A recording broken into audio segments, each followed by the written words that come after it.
Hello, TCG and Lorcana enthusiasts, and welcome back to yet another Lorcana deck profile. Well, anyways, Labor Day was just this past Monday, so fortunately I wasn't able to take this deck to Mario's Luxury Lorcana Locals because it was a holiday. But anyways, I have been playing this Amber Amethyst Control deck on Pixelborn, trying it out, see how well it does, seeing what the build does, and all of that. So you will still get my opinion on this deck.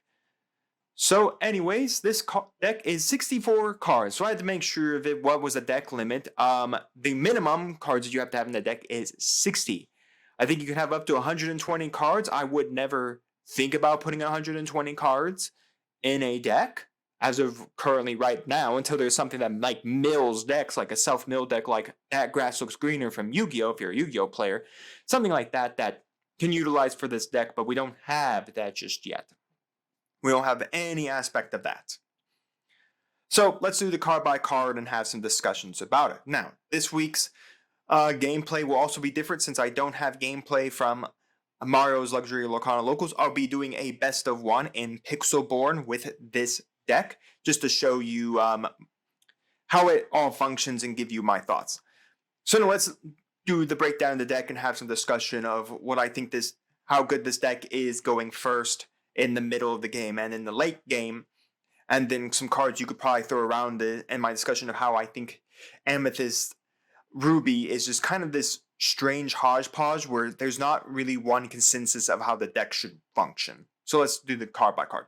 So anyways, the 64 card deck has been floating around YouTube a lot. I'm not exactly sure who exactly all invented it or who this is all, but again, this deck has been floating around YouTube, and again, Ruby Amethyst has had about 1,000 different variations of the cards that are utilized in it.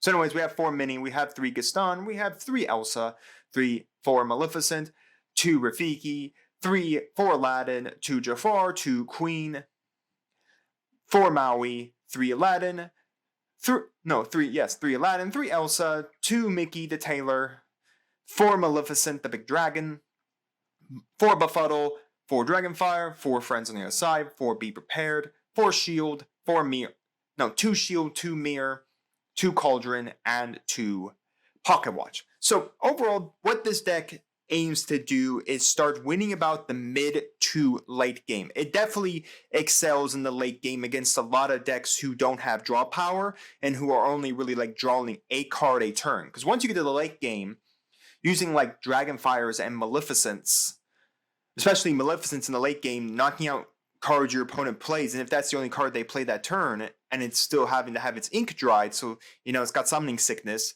it's playing a Maleficent and knocking it out immediately just ensures that you'll have a 7-5 on the field and your opponent doesn't have a guy on the board. Having your Elsa's late game is capable of just quickly freezing stuff or, stopping it for a full turn. Late game Aladdin, stealing that lore. Again, great thing to do is shift over this Elsa mid-game as well as the Aladdin, shift the Aladdin over this Aladdin mid-game. So basically, in essence, shifting them. The Mickey Tailor is a late game card. Befuddle and Mini are early game cards. So basically, in essence, board control. And then, of course, Pocket Watch allows you to have give all your guys rush. So that way you can rush in your Elsas, your Aladdins, especially your Aladdins. The Pocket Watch with Aladdin is really great, especially if your opponent doesn't realize you have Aladdin. They'll quest with some like Weenie or something like that, some little guy that the Aladdin can run over. You just summon Aladdin, pay the 1 with Pocket Watch, make this Aladdin melee quest, and it hits over. And say, for instance, all you needed was 2 to win. And your opponent's like, well, he can't get 2 because he doesn't got any guys. Well, too bad for you. You quested, I have Aladdin, I go Pocket Watch, I win the game. So yeah, it's very nice. Mirror is there for your draw engine. The Cauldron is just amazing because if you can't see your draw engine, this allows you to make sure you're always getting inkable cards. So if you need to always be, like your hand's just full of uninkable stuff, like Elsa's, like maybe some Elsa's, maybe like Magic Mirrors or stuff. This is great, or like Be Prepared. This is great to cycle the 2 cards of your deck, so that way you're always grabbing something you can ink or something you can play next turn. Like Maui, like Gaston, stuff you can play like Rafiki, stuff you can just bring out. It's also really nice to combine with the Queen because you can go Cauldron, check the top 2, then tap the queen, and if you happen to have Shield of Virtue, you can pay 3 to restand. You can restand the queen, protecting it, or get even another draw from there. Because all Shield of Virtue states is that your guy cannot quest. Well, the queen is normally here just to be a draw engine. So overall, this deck isn't bad. You're definitely going to have a problem with Amber decks because of the nature of Amber spilling little dudes out pretty fast.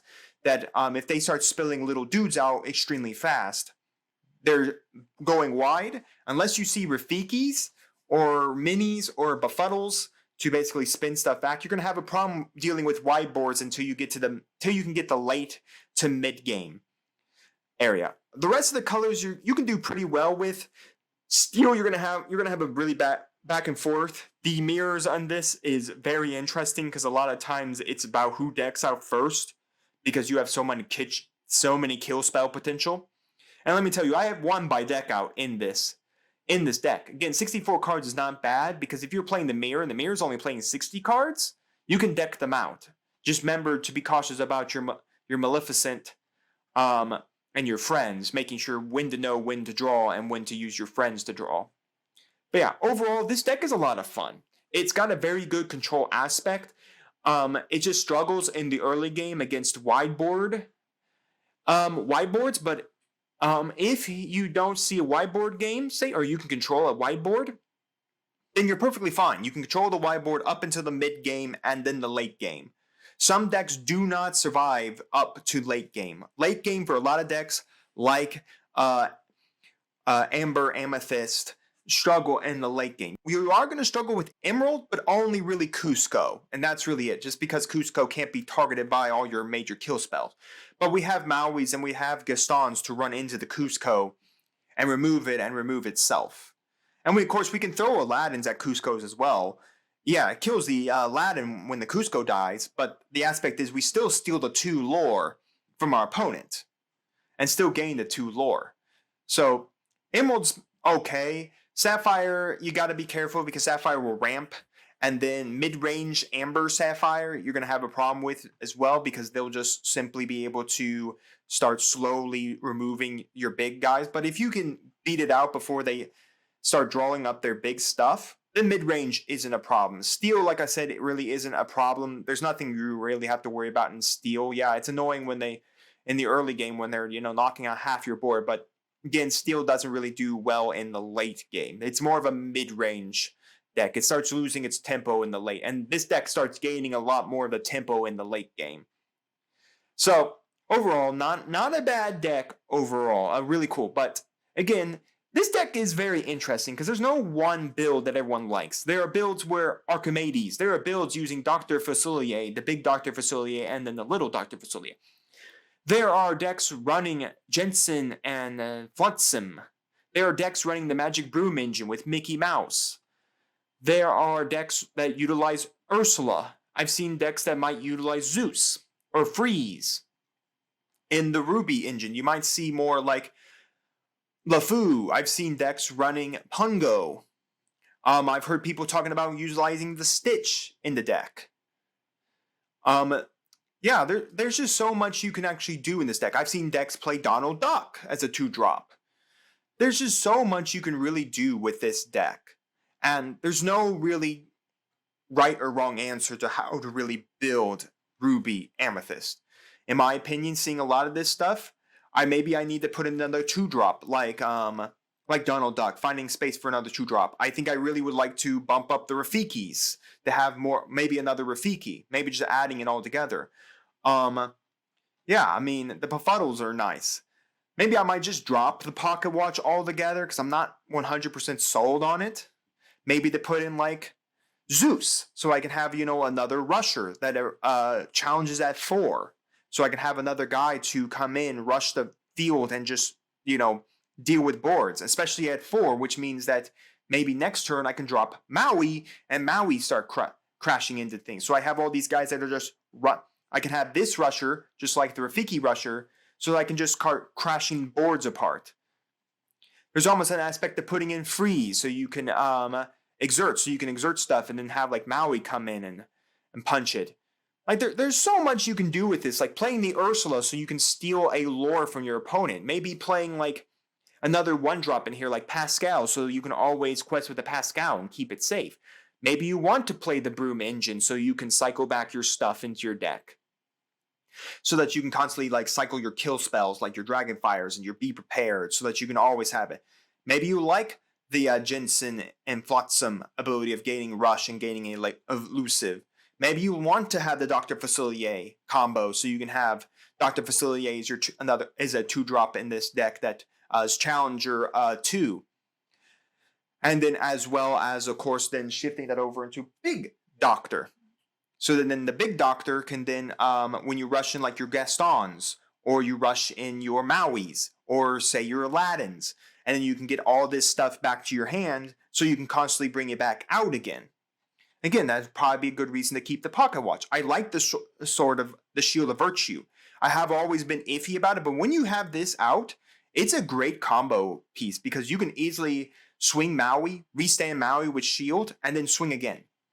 Or say you need to have Aladdin swing multiple locations. You can swing Aladdin, then restand, swing Aladdin. You're gaining 4 memory from those swings of that Aladdin. Even if Aladdin, say, dies in the second swing, you still gained 4 memory and your opponent still lost 4 memory. So there's just so much you can do in this deck, and I don't think there's a right answer for how this deck should be built. I mean, if you look at the PPG just did a Denver event for Lorcana, 2 of the top 8 decks were Amber Amethyst. So it proves that this deck is very, very good. Mostly we'll see it function around mid to late game. That's mostly when it starts shoving out its power. That's when you see Maleficence. That's when you see Be Prepared. That's when you're starting to see Maui. That's when you're starting to see all this damage just come out of the middle of nowhere, and your opponent's now just out of gas. Especially because a lot of decks don't have a late game plan. A lot of decks struggle at the late game. But overall, it's a really, really fun deck. Really cool concept. Like I said, you could build about 100 different, probably a bunch of different Amethyst Ruby decks and all make them function the same way. Again, just playing like Dr. Facilier, playing Archimedes, playing more Jafar, playing Jensen or Flotsam, playing the Broom Engine, playing Pascal, playing more Rafikis, playing the Ursulas, playing Zeus. And of course, then playing down here. Maybe you want more Magic Mirrors. I highly recommend 2 being the limit. Maybe you want to play like Goofies or LeFous. Heck, maybe even Mulan, not Moana. Moana is there, but you want to play like Mulan. Maybe you want to play Pongo, Rapunzel, this Stitch that quests for 3. So, I mean, there's just like so much. Maybe this Tigger for his elusive. I mean, there's just so much you could really put in this deck. So, take my deck list here, expand on it, cut cards, add cards. I probably would say you probably want to stay around the 60 mark, because once you get probably the 70, you start getting into like possibility you'll never see the cards you want. Now with an Amethyst engine, that's not going to be too bad because you'll have the ability to draw a lot of cards. But again, you want to be able to see your minis and your befuddles and your Gastons, because you want to have that stuff for the early game as you move into the mid game and into the late game. But I want to hear your thoughts on this deck. What are your thoughts on it? What would you change? What would you want to add? How does your Ruby Amethyst deck list look like? Have you played any Ruby Amethyst? Have you played against it? Have you played with it? Your thoughts on the color combination altogether? What colors do you think Ruby fits better with? Does it fit better with Emerald? Does it fit better with Amber? Does it fit better with Sapphire like Ruby Ramp? Or does it fit better with Steel? Let me know that down in the comments. And as well, make sure to like the video. If this video gets 10 likes, I'll put together yet another Ruby Amethyst deck profile. Or maybe update this deck profile for you all. Update this deck profile, take some, maybe add some more Rafikis and change some stuff around. And, well, do all that. Or you can hit 10 likes and tell me a deck profile you want to check out with these 2 colors, and I will test that out as well for you all. So after you're done liking the video, make sure to also subscribe to the channel. Make sure to ring the bell so you get notified when my videos go live for you. And we'll see you here next time on Mama Dragon's TCG.